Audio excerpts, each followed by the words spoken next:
everybody, my name is No Particular and welcome back to another video, and today I'll be showing y'all what's in my Airsoft bag. But first, I have a very special announcement to make. evike.com. Now chances are, if you've been playing Airsoft for any length of time, you will have heard of Evike. Evike, potato, potato. They say Evike, I say Evike. Anyway, turns out they have an affiliate program. And I learned about their affiliate program through a YouTube channel called Surreal Reviews. I'll have a link down in the description. I'll have a link to their channel down in the description below. And because I like what they put out, and I like the reviews they do and everything, and they make good quality content. But when I heard they had an affiliate program through Surreal Reviews, I decided to also apply to see just maybe if I'll get in. And then I ended up getting in. So down in the description, at the top of the description, and down in the pinned comment, if I do learn how to pin comments, there will be a link to evike.com, which is my affiliate link. And apparently, if enough people click and enough people make purchases using my link, I'll get sent stuff. Apparently that's a thing that happens. I don't know. And if I do get sent anything from Evike, I'm not holding my breath, but just in case, I will end up making a YouTube video about it, because I feel like I kind of have to be obligated to, you know what I mean? But again, thank y'all for using the link if y'all do decide to use it. If not, no pressure. It costs y'all absolutely nothing, but gives me a little bit of a cutback so I can keep making more videos and keep making improvements and everything. But let's get on to the bag review. All right, so this is actually like my 4th or 5th time trying to record this video.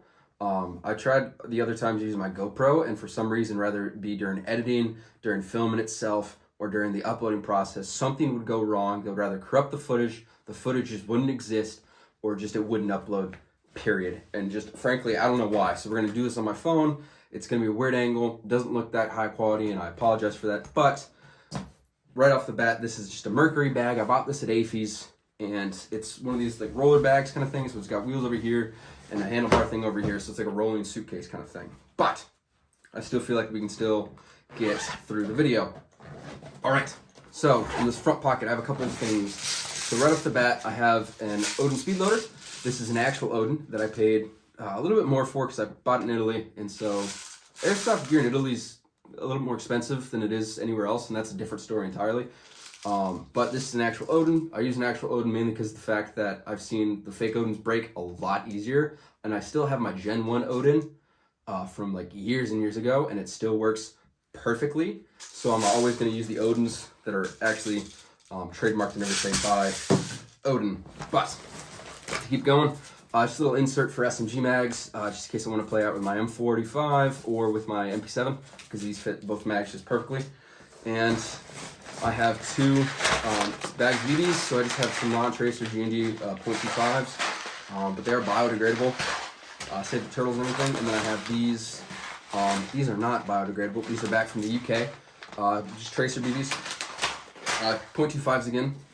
And then in this pouch, which I think is a gas mask filter pouch, is just a little toolkit that I've assembled, and it has everything from the Evike, link down in the description below for my affiliate link, Loctites just for threads, screws, whatever you need, zip ties because you can never have too many zip ties, this stubby antenna because I've broken my antenna in the past. This is kind of like a blast case scenario sort of backup, electrical tape because of electrical tape, and there's a million and one uses for electrical tape. This thing I got when I was in the UK. I think I bought this thing for like £6, and it comes in super handy, mainly just for all the different little like Phillips head or flat head pieces. I don't really need anything else, but you know, whatever, just in case. And then these 2 things, which I think probably were the most expensive thing outside of the antenna in this toolkit, but these have paid for themselves multiple times over. These are just this is a set of Amazon basic Allen key sets in metric and freedom units, imperial. Sorry, and they have come in handy more times than I can count. They've paid for themselves multiple times over, and they're Allen keys. So there's everything that you need Allen key for. These will help you out immensely. But that pretty much does it for the toolkit. There's not really a whole lot that I need, mainly for the fact there's not really a whole lot of variables that I would need a toolkit for. Like I know a lot of people will have stuff such as battery connectors or battery adapters for like Deans to small to me or opposite, but all my batteries run Deans, and I can't use my M45 here, which is small to me, so I just use my Deans in my KWA, and that's what all my batteries are out of. But yeah, out of this pocket and up into here, we have a couple of things. So we just have just a regular, I think this is a 511 boonie, just a boonie cap just to keep the sun off my neck because I'm incredibly pale and I burn really easily. This is just a beanie in case it gets cold.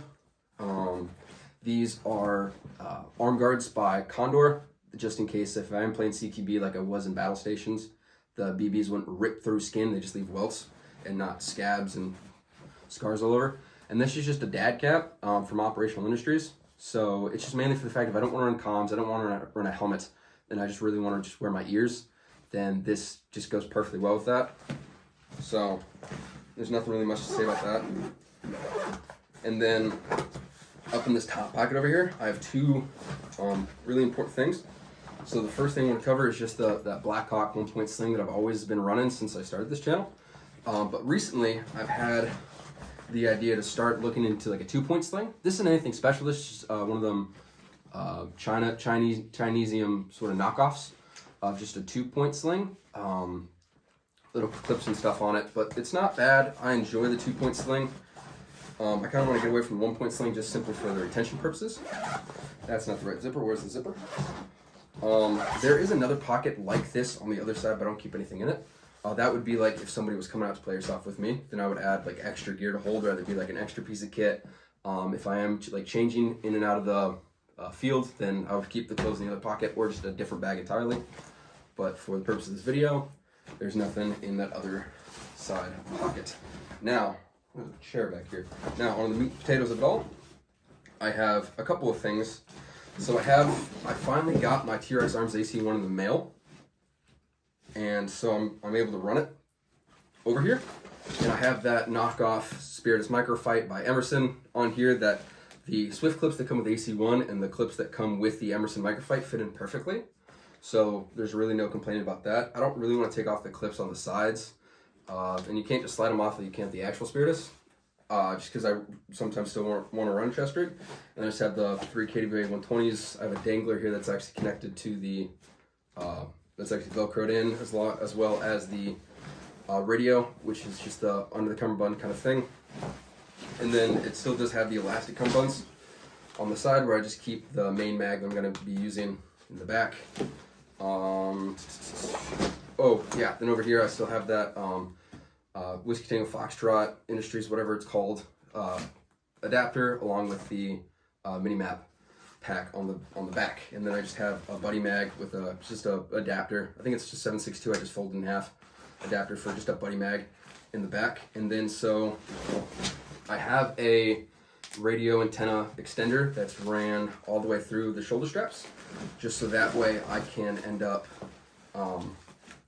putting my actual folding antenna in the back and just put it in the bag because it'll fit perfectly.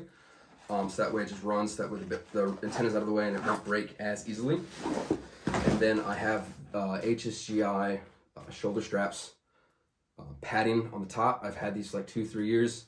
I used to run these on my 1.0 and my 2.0 before I got told that you can't wear your own gear for work. You have to wear what was issued, so that's kind of a bit of a bummer, but oh well.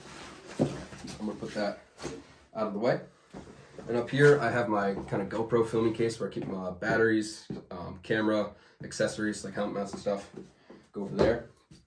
And then up here it's just the same old helmet that I've always been running, as well as a set of Walker's razors. So whenever I'm not running comms, I don't really want to wear my helmet. Those are on the ground now. They'll just stay there. And then PVS 31s for the cool guy pictures, along with just an off-brand Wilcox G24, I believe this is. And then just the classic old Airsoft bump helmet with just patches and stuff still on it. So, yeah. And then this is a new addition that I'm actually really excited to show you, and this is probably going to be its video all on its own. First, it's just a random dump pouch, and then Oakley M frames. Yeah, I've ran these for years. I love them, but this is the kind of meat and potatoes what I really want to show y'all. So I finally got a new belt for work, which means I can utilize this Vera Concepts belt specifically for Airsoft and Airsoft alone now. And I have a couple different things on it. So this belt has been well loved. I've used this in England for work. I've used this in England for Airsoft. I used this here in Italy for work. And now I'm using it for Airsoft and Airsoft alone. And I've added a couple of things. So I added a double pistol mag pouch. To be honest, I'm probably going to keep one pistol mag on me and then one in the pistol. And this is going to be for like a multi-tool or something. And then I'm going to have, then over here, I can't remember what brand this is because I know this pouch is Condor. I can't remember what this one is. It's just a random M4 mag pouch just for on the sides because I am left-handed, so it's going to be on the right side. And a small, not really my favorite, I'll probably upgrade soon, just a fold-up dump pouch with my Delta Mic Face Pro in it. And then in the back is just a Condor Tearaway IFAK. That inside of it is just a little first aid kit insert. I'm going to be adding more to it though as time goes on, but I love it. It didn't cost all that much, and frankly, I'd much rather have and not need, because even then, even though this is Airsoft, you can still get hurt, you can still get injured, and even though you might not need a tourniquet for it, if you have some gauze, band-aids, or whatever, it would still come majorly handy. And then over here, I just have the neutral paddle holster that's just mounted onto the actual belt itself. I will hopefully soon be upgrading to a mid-drop rig. I can't go to AliExpress on them because all those are right-handed and I'm not right-handed, so I'll probably have to go to, I think Kappa Customs, no, some random customs in the UK makes stuff for my Glock 19 for Airsoft with a X300, and that's in a mid-drop, so I'm probably going to go through that. And then I just have my mechanics gloves just on one of the glove keep slings. So the stuff I keep in my Airsoft bag is pretty basic. I've been playing for long enough to know what I do and don't need and what I do and don't want. But a couple of honorable mentions should be stuff like change of socks, extra shirts, extra clothes, just in case like you are traveling or need to make a stop in between, rather your home or the field to home, or if you're going somewhere after or whatever, just so that way you're not walking in wearing camo and boots and everything, because I know here in Italy, people get really skittish whenever they see some random white guy walking around in camo pants and maybe possible camo top. And then same sort of thing in the US, especially due to recent events, but that's neither here nor there. So clothes and stuff are definitely an honorable mention. Stuff like water, snacks, and whatnot should be brought as well, but I always keep that in a separate bag. So yeah, that does it for my bag review. So let's come back up here for the outro. All right, so that does it for this video. That's pretty much everything I carry in my bag. And of course, I'll probably have more stuff. Like if I'm running my MP7, then I'll bring the MP7 mags as well as extra gas. If I'm wearing the M45, then it'll be the M45 mags and stuff as well. I keep a couple other things in my gun case, which I'm gonna make a separate video about. But for my Airsoft like gear bag, my kit bag, this is what I bring with me. So yeah, that does it for this video. Don't forget, if you do want to purchase something from eVike and you want to use my link, it'll help me out a ton. But that does it for this video. My name is no one particular. Thanks for watching.